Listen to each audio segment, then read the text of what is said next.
Selamat datang kembali para novelers di channel Bacain Novel. Kali ini Mimin akan lanjutin kembali bacain alur cerita novel, Istri yang Disia-sia dan Terbuang, sambungan dari video sebelumnya.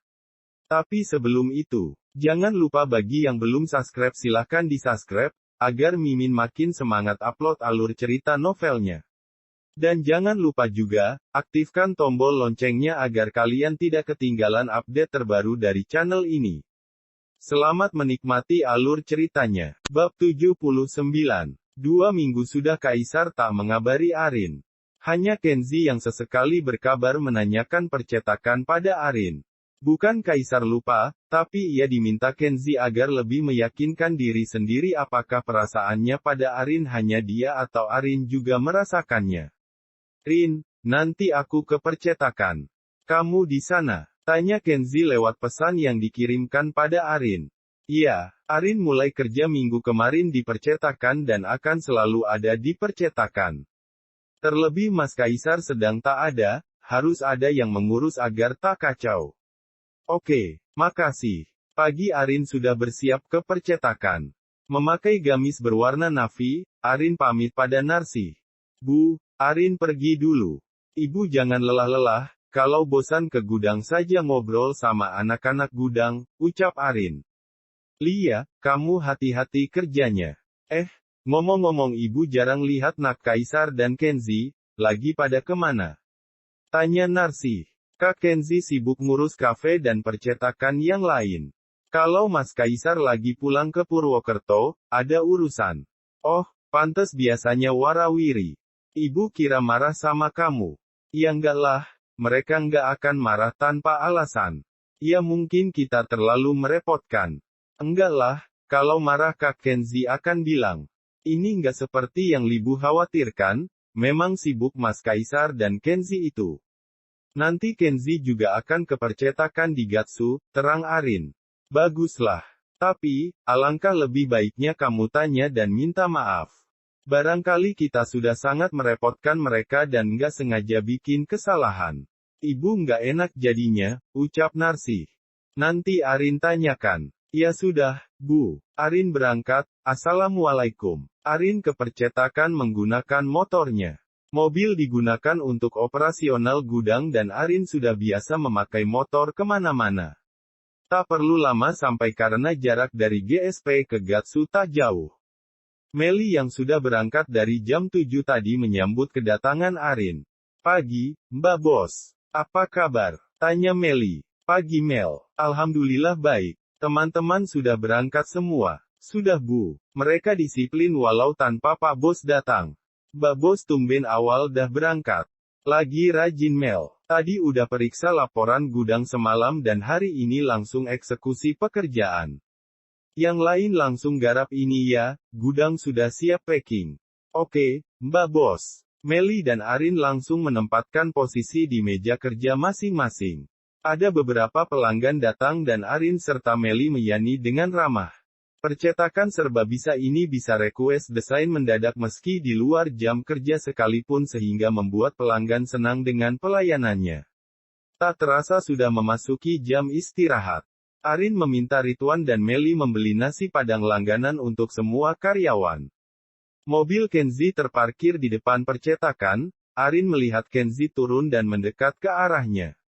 Assalamualaikum. Waalaikumsalam, langsung dari kafe ya, Kak. Iya, kita makan siang di luar yuk. Sekalian ngobrol, ajak Kenzi. Arin tampak diam, dia bingung jika diajak keluar oleh lelaki di masa idah. Kita bahas masalah kerjaan. Penting. Sepertinya Kenzi tahu keresahan Arin dan segera beralasan pekerjaan. Baiklah, di kafe depan saja ya. Biar nggak jauh dari tempat kerja. Oke. Arin mengikuti Kenzi menaiki mobilnya menuju restoran sederhana tak jauh dari percetakan. Kaisar memesan 2 makan siang dan 2 es teh untuk Arin dan dirinya. Sambil menunggu pesanan, Kenzi memilih memulai percakapan. Apa Mas Kaisar menghubungimu? Arin menggeleng. Kamu tak ingin tahu dia kemana? Mas Kaisar ada urusan jadi Arin tak perlu tahu lebih detail, apa dan bagaimana Mas Kaisar di sana. Dan sepertinya, ini bukan tentang pekerjaan Kak. Apa harus Arin tahu? Tanya Arin salah tingkah. Ini menyangkut pekerjaan kakak di Cilacap, apa dia akan bisa di sini lagi atau tidak? Maksud kakak? Arin tampak kaget. Iya itu maksudku. Sepertinya usaha percetakan ini akan Kak Kaisar lepaskan. Kenapa begitu? Apa Arin melakukan kesalahan? Apa karena Arin banyak merepotkan kalian sehingga Mas Kaisar begini? Tanya Arin sendu. Bukan, ada sebuah tuntutan keluarga yang harus Kak Kaisar penuhi. Baik aku maupun kakak, rasanya tak bisa menjelaskan lebih detail sekarang. Aku juga nggak paham akan hal itu hanya apa, Kak? Tanya Arin penasaran. Hanya aku ingin mengajukan suatu pertanyaan padamu. Pertanyaan apa? Apa selama bersama kami, kamu nyaman? Tanya Kenzi. Tentu, Arin nyaman dan Arin bahagia dipertemukan dengan para lelaki baik seperti kalian. Kenapa bertanya seperti itu? Apa justru kalian yang tak nyaman dan keberatan selama ini membantu Arin dan ibu? Tanya Arin dengan wajah murungnya. Enggaklah. Kami bahkan lebih senang membantumu, terlebih kakakku. Bahkan kakakku menganggapmu lain di matanya, ucap Kenzi tersenyum. Maksudnya, apa kamu tak merasakan sesuatu? Apa? Merasakan apa? Boleh aku tanya sesuatu? Apa? Setelah masa idahmu selesai, apa kamu berniat menikah lagi? Atau kamu menutup hati untuk siapapun setelah tersakiti dengan mantan suamimu? Tanya Kenzi hati-hati. Arin sedikit tertawa kecil. Tak lama pelayan restoran datang dengan membawa pesanan mereka. Makasih, Mbak, ucap Arin pada pelayan itu. Sama-sama, selamat menikmati. Setelah pelayan pergi, sejenak keduanya kembali hening. Kita makan dulu, lanjutkan ngobrolnya nanti, ucap Arin. Kenzi tersenyum lalu melahap gurame bakar tanpa berbincang. Setelah makan selesai, Kenzi kembali menatap Arin serius. Jadi, apa jawabanmu? Arin berasa lagi mau debat presiden. Horor banget muka Kak Kenzi, seloro Arin memecah kecanggungan. Aku lagi serius Rin. Ini menyangkut kakakku di Cilacap, aku tak bisa membiarkan Oma dan Kanjeng Mami membuat kakak melepaskan apa yang sudah ia perjuangkan selama ini. Ada hubungannya dengan Arin. Iya, jadi jawablah. Arin menyeruput es teh lalu menghembuskan nafasnya perlahan. Kegagalan Arin dengan Mas Bayu bukan berarti Arin kapok untuk menjalin kembali rumah tangga.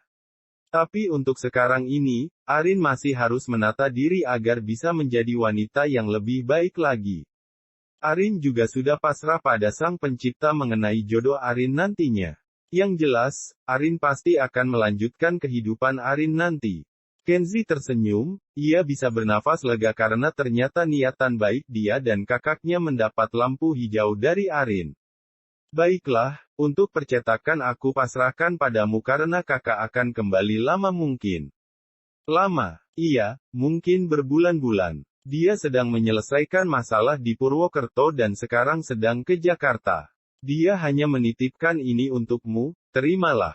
Arin menerima kotak dari Kenzi dan penasaran apa isinya. Apa ini? Buka di rumah saja. Ada surat kecil di sana, aku juga tak tahu apa isinya, ucap Kenzi sedikit berbohong. Sebenarnya ia yang membuat itu semua agar Arin tahu dan yakin akan perasaan kakaknya. Kenzi juga meminta Kaisar tak menghubungi Arin agar keduanya bisa tahu, bahwa rindu itu berat. Kenzi adalah dewa amor bagi keduanya karena ia yakin baik Kaisar maupun Arin akan bisa bersatu dengan sedikit bantuan ringan sentuhan rindu. Setelah makan siang, Kenzi kembali ke kafe setelah mengantar Arin kembali ke percetakan. Arin penasaran ingin membuka hadiah yang dibawa Kenzi dari Kaisar. Namun, ia teringat kata-kata Kenzi di resto tadi. Cie, Mbak Bos. Abis dapat hadiah dari Mas Bos ya. Goda Meli saat melihat Arin memegang hadiah Kenzi. Hehehe, iya. Hari ini ada kerjaan banyak, kita kembali bekerja saja. Biar bisa pulang lebih awal dan tak perlu lembur, ucap Arin. Siap Mbak Bos. Tapi, apa itu isinya ya? Jangan-jangan sebongkah berlian, kelakar Meli. Halah, sok tahu kamu. Kembali bekerja sana, hus-hus. Usir Arin sambil tersenyum dan meletakkan hadiah Kenzi ke dalam tasnya.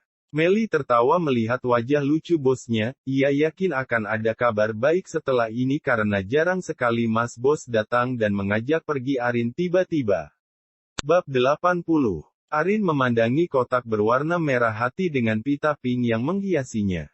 Kenzi bilang ia boleh membukanya setelah sampai di rumah. Sekarang Arin sangat penasaran dan begitu masuk kamar ia langsung membukanya. Kotak dibuka. Ternyata ada kotak kecil lagi di dalam. Arin membukanya lagi dan lagi-lagi ada kotak kecil lagi. Ish, apaan sih? Banyak amat kotak misterinya. Kotak berubah menjadi seukuran balok kecil dan ketika Arin membukanya terlihat wadah kaca yang berisi cincin emas putih. Arin tersenyum melihatnya, lalu membukanya dan mengambil cincin itu. Arin memperhatikan dengan jelas cincin pemberian Kaisar. Arin kembali melihat ada sesuatu yang menempel di bagian bawah penutup kotak paling besar, sebuah amplop warna pink dan ia mengambilnya. Tertulis di depan sebuah pantun jadul yang membuat Arin tersenyum. Dear Arinda Wulandari. From, dan Bagus Kaisar kesayangan.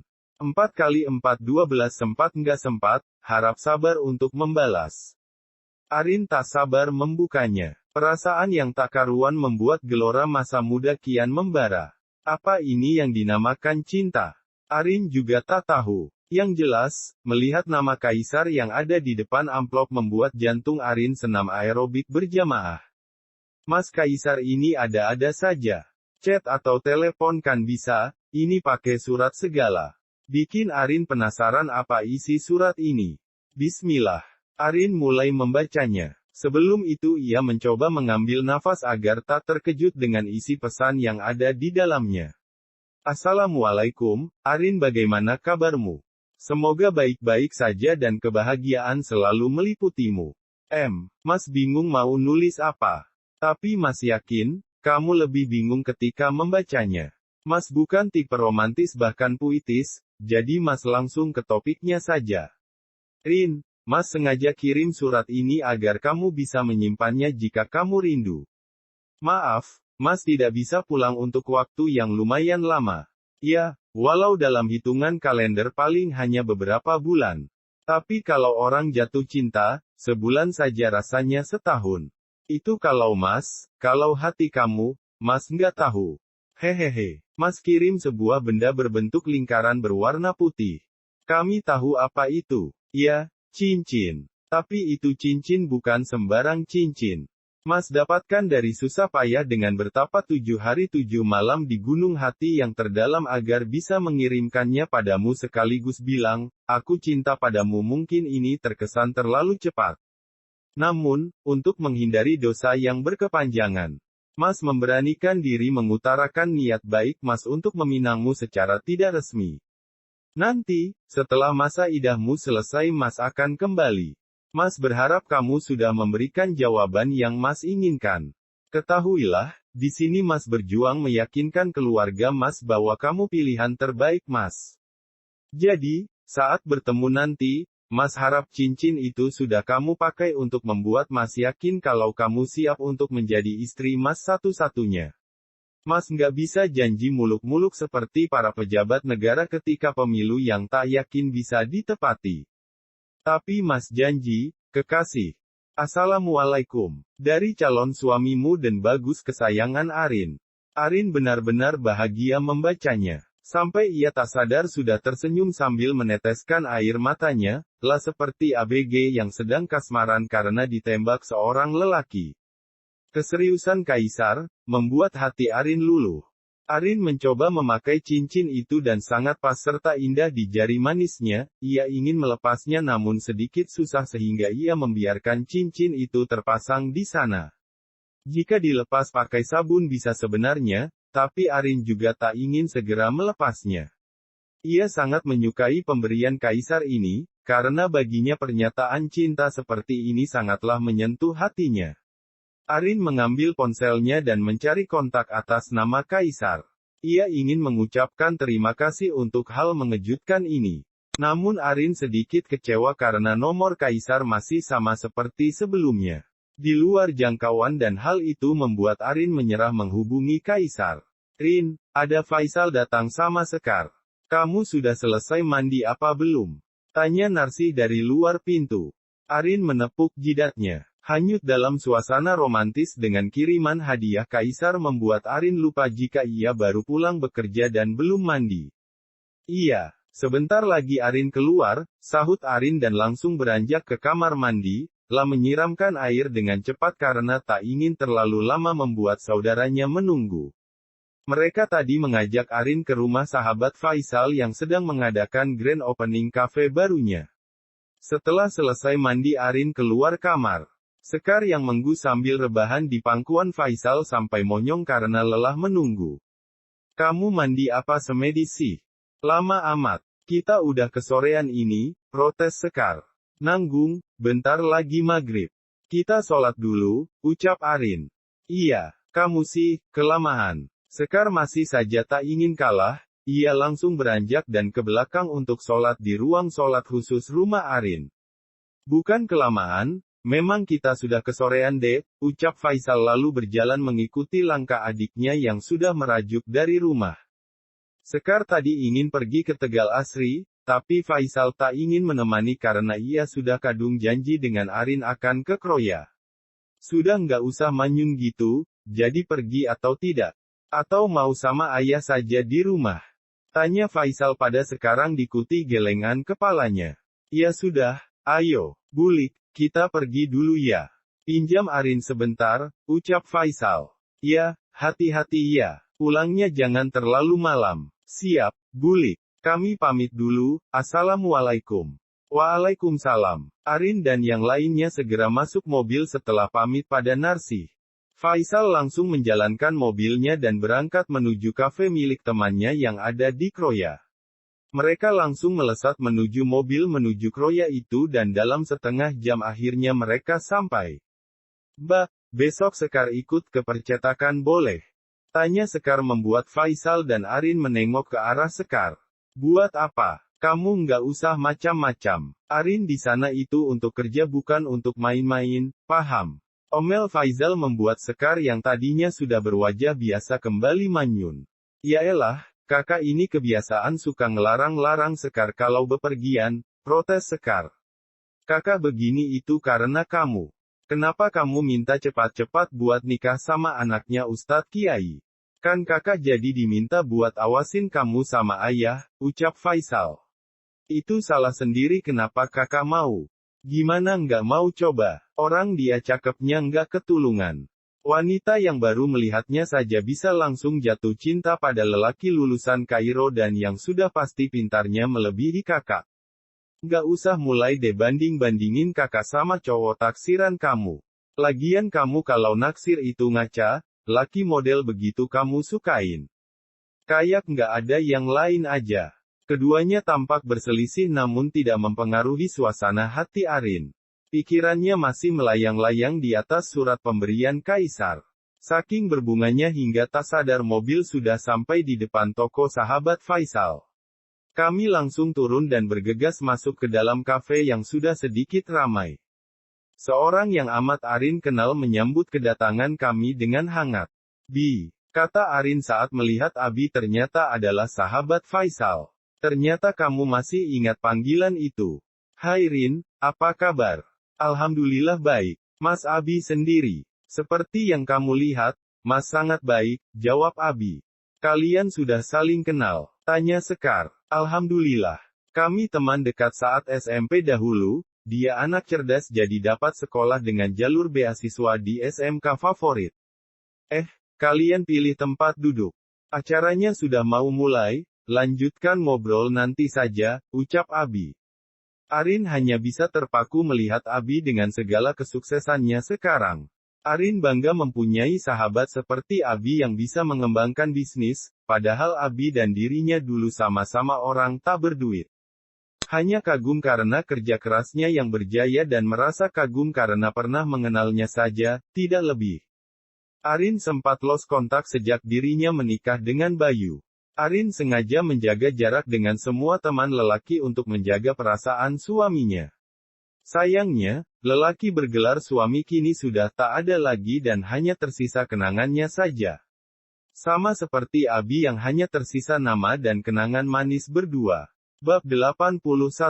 Kak, uang. Wisnu yang sudah rapi dengan kaos dan tas kuliahnya meminta uang saku pada Bayu. Yang kemarin habis. Ya habislah. Pan hanya 200.000, masa iya uang segitu buat seminggu? Kan ini baru 2 hari, Nu.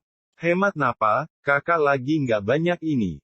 Sepi, proyekan kosong. Wisnu nggak mau tahu, mana duit. Ada nggak? Akhirnya Bayu menyerah. Dirogohnya saku celana kemarin yang belum sempat ia lepas menyisakan uang berwarna biru. Nih, tinggal segini-gininya. Nggak tahu nanti mau makan apa. Kamu coba kuliah sambil kerja kan bisa, sungut Bayu. Ogah, kakak kan ada. Kalau nggak punya uang, carilah. Bini aja nggak punya, uang banyak mau buat apa kalau bukan buat Wisnu. Dahlah, Wisnu mau berangkat. Assalamualaikum, salam Wisnu lalu beranjak menaiki motornya menuju kampusnya. Waalaikumsalam, lirih Bayu, ia menghembuskan nafasnya perlahan, merutuki kisah hidupnya sekarang. Wisnu berubah setelah Reni pergi dan sekarang bahkan ia susah dinasehati. Sebuah motor yang ditumpangi 2 orang berbadan besar dan kekar berhenti di depan rumah Bayu. Lelaki tadi turun dan mendekat. Selamat pagi. Pagi, Pak. Cari siapa? Tanya Bayu was-was. Kami petugas debt kolektor mobil, hendak menarik mobil atas nama Bapak Bayu. Apakah Anda yang bernama Bayu? Iya, Pak, jawab Bayu lemas. Mobil Anda telah menunggak 3 bulan lamanya dan dengan sangat terpaksa kami harus sita mobil Bapak. Tapi, Pak, saya berniat mengangsurnya, hanya saja pekerjaan saya sedang sepi. Jadi, bisakah meminta waktu? Maaf, Pak, ini sudah ketentuan dari pihak kantor. Kami hanya bertugas menarik barang nasabah yang sudah telat bayar lebih dari 3 kali dan mohon kerjasamanya. Tidak adakah keringanan lagi? Lirih Bayu. Maaf, tidak bisa. Ini surat penarikannya, mohon ketersediaan Bapak memberikan STNK dan kunci mobilnya agar kami bisa segera membawanya. Maaf, tolong ini ditandatangani, ucap petugas. Tolong, Pak, berikan saya keringanan, mobil itu hasil jerih payah saya mencicilnya beberapa bulan ini. Bayu masih alot dan merasa berat untuk melepas barang mewah miliknya ini. Hanya mobil satu-satunya barang mewah yang masih ia punya. Kemarin ia datang ke rumah di Rinjani yang ia beli dengan Susi tetapi justru ia kaget karena rumah itu sudah dihuni orang lain dan mengatakan jika rumah telah dijual oleh pemiliknya seharga 250 juta. Maaf, Pak Bayu. Jangan sampai kami berbuat kekerasan pada Bapak. Tanda tangani surat pencabutan mobil ini atau Bapak akan berurusan dengan kepolisian nanti. Tentu saja Bayu takut dan langsung menandatangani surat pencabutan mobil. Dengan berat hati ia memberikan kunci dan STNK atas namanya. Terima kasih atas kerjasamanya. Selamat pagi, ucap petugas itu lalu pergi dengan membawa mobil kebanggaan Bayu. Mobil yang pernah membuat Arin harus kehilangan ayahnya karena keteledoran Bayu. Bayu mengusap rambutnya yang kasar. Ia pandangi halaman rumah Reni yang kini sudah ditumbuhi rumput tinggi. Bahkan rumahnya terlihat tak terawat dan berpenghuni.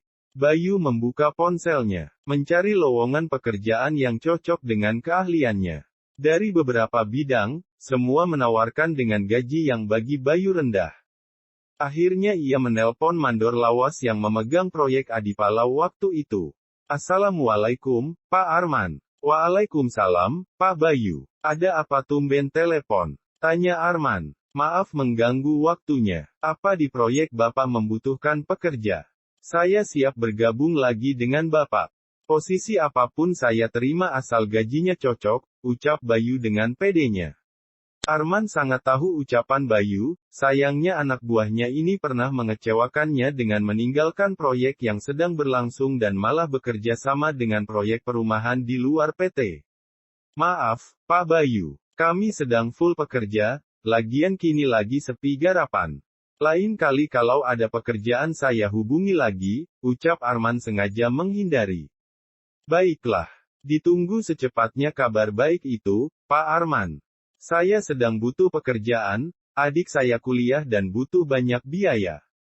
Bingung saya Pak. Lia, tapi bagaimana lagi? Proyek sedang full, semoga saja Pak Bayu dapat pekerjaan di tempat lain yang bayarannya lebih besar daripada kuli proyek seperti ini, serga Arman. Amin, makasih doanya, Pak Arman. Sama-sama. Setelah panggilan terputus Bayu mencoba menghubungi beberapa kontak yang lain. Jawaban dari mereka rata-rata sama. Full job atau tidak ada lowongan, membuat Bayu benar-benar frustasi. Bayu teringat Arin. Sebulan sejak kematian Reni, tak ada kabar darinya. Jangankan kabar, pesan atau telepon tak pernah Arin angkat. Sesibuk itukah Arin sekarang? Bayu berandai-andai. Jika ia dulu masih dengan Arin, pasti semua tak akan sesulit ini. Susi juga bisa hilang begitu saja tanpa kabar dan sama sekali tak terlihat batang hidungnya. Bayu memang salah. Ia terlalu meremehkan Arin dan membuangnya dengan memilih Susi sebagai penggantinya. Justru ia sekarang sangat menyesal karena akhirnya ia yang terbuang dan tidak memiliki apa-apa selain rumah peninggalan orang tuanya. Jangankan istri, tetangga juga sepertinya enggan sekali menyapanya. Bayu berniat mendatangi rumah Arin. Memintanya untuk memberikannya pekerjaan untuk menyambung hidup. Tak ada yang bisa ia lakukan selain membuang ego dan merendahkan harga dirinya sendiri. Karena mobil sudah tak ada, Bayu memilih mengeluarkan motor butut tahun 90-an peninggalan ayahnya. Karena jarang dipakai, mesin motor itu tak bisa langsung menyala. Sejam lamanya mengotak-atik, akhirnya motor bisa mengeluarkan suara dan menyala meski dengan asap yang mengepul dari dalam knalpot. Keringat membasahi dahinya dan mau tak mau ia harus mandi lagi untuk menghilangkan keringat dan bau yang melekat pada baju dan badannya. Setelah mandi dan sedikit berhias serta memakai wewangian, Bayu siap menuju rumah Arin. Niatnya kini tak macam-macam, ia takut pada Abah yang akan meminta agam selamanya jika ia mengganggu Arin lagi dan menzaliminya. Suara bising knalpot bergema sepanjang jalan. Meski tua, tenaga motor ini tak bisa dianggap remeh. Buktinya ia bisa dengan cepat sampai di GSP tanpa mogok dan hanya berhenti untuk mengisi bensin 1 liter di pom mini terdekat. Beruntung ada uang sisa 20.000 yang tertinggal di saku jaketnya dan Bayu berharap bisa menjadi pertanda baik untuknya ketika menemui Arin nanti. Motor berhenti tepat di depan rumah Arin. Rumah tampak sepi dan hanya ada mobil box dan beberapa sepeda motor terparkir di samping rumah Arin. Assalamualaikum. Bayu mengucapkan salam berulang-ulang dan hanya pegawai Arin yang menemui Bayu. Cari siapa Mas? Tanya Yuli, ia pernah melihat lelaki itu dan ia baru sadar jika mantan suami majikannya yang kali ini datang. Saya cari Arin, apakah ada? Maaf, Bu Arinnya sedang ke pesantren bersama bos tua dan calon suaminya. Apa ada pesan? Biar saya sampaikan nanti, ucap Yuli sengaja mengusir Bayu secara halus. Bos tua yang ia maksud adalah Narsi. Bolehkah saya tunggu di sini? Tanya Bayu penuh harap. Maaf, kami tidak diizinkan menerima tamu dari luar tanpa seizin Bu Bos. Jika Bapak memaksa menunggu, silahkan tunggu di pos penjagaan saja sampai Bos pulang. Baiklah kalau begitu, saya tunggu saja. Tolong kabari bosmu bahwa ada tamu ke rumah, ujar Bayu. Baik, Pak. Bayu memilih menunggu di pos penjagaan bersama security komplek dan meninggalkan motor bututnya di halaman rumah Arin. Bayu sekilas melihat Susi yang keluar dari gang paling ujung dan Bayu ingin sekali melihatnya lebih jelas namun ia sepertinya keluar dengan lelaki menggunakan mobil. Bangsat, aku ditipu, umpat Bayu saat melihat Susi. Siapa yang ditipu Mas? Tanya security. Bapak kenal wanita yang keluar dari ujung gang sana. Tanya Bayu menunjuk rumah paling ujung yang tadi terdapat Susi di sana. Pak Firman, dia abis nikah siri sama wanita bernama Susi, baru seminggu yang lalu. Seminggu yang lalu? Iya, seminggu yang lalu. Ada apa ya Pak? Oh, enggak apa. Saya hanya tanya karena wanita itu mirip dengan istri yang membawa kabur penjualan rumah saya di Rinjani. Oh, begitu ya. Saya turut prihatin mendengarnya. Nyari istri baik di zaman sekarang memang susah, jika ada itu 1 banding 1000, keluh si Satpam. Iya, makanya saya menyesal sudah meninggalkan istri saya yang baik demi wanita jahat. Maka dari itu, saya kesini mau minta maaf pada mantan istri saya sekalian minta job pekerjaan karena saya sudah lama menganggur. Memang mantan istrinya siapa? Tinggal di GSP. Tanya Satpam. Iya, namanya Arinda Wulandari. Oh, Bu Arin. Wanita sebaik dia Bapak ceraikan. Memang salahnya apa? Dia tidak salah, saya yang salah. Baguslah kalau sudah menyadari, Bu Arin juga pasti sudah memaafkan. Dengar-dengar sih, mau nikah beberapa bulan lagi. Nikah. Bersambung ke bab 82. Terima kasih sudah setia di channel ini. Sampai jumpa pada bab selanjutnya.